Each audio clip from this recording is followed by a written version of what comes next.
Hello everyone, this is the architecture of my Vault program built with Anchor on Solana. It's a simple native Sol Vault. Every user get their own set of programs, derived account to deposit and withdraw Sol from. On the left, we have the user wallet. That's the only real key pair in the whole ecosystem. It signs every transactions. The wallet can call four instructions: initialize, deposits, withdraw, or close. Initialize sets up the vault, deposit and withdraw moves Sol in and out, and close sweeps whatever left and shuts everything down. Inside the vaults program, here inside the vaults program there are two PDAs, program derived addresses, which means neither of them has a private key.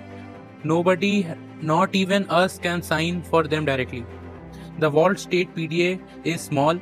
It's just stored two bump seeds. It doesn't hold any Sol itself.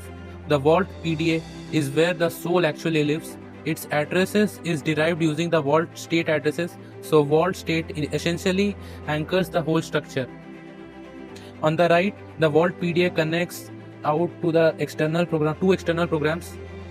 Every deposits, withdraw and closes move Sol through Solana system programs. That's the built-in program that handles all native Sol transfer. Since the Vault PDA has no private key, the program signs for it using its stored seeds instead.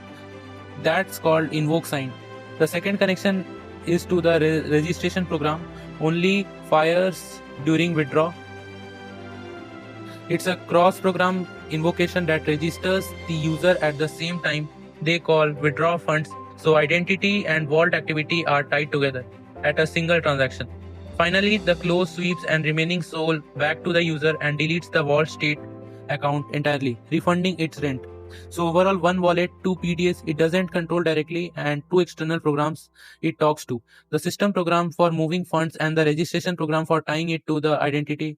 That's the full architecture of the Vault program. Thank you everyone.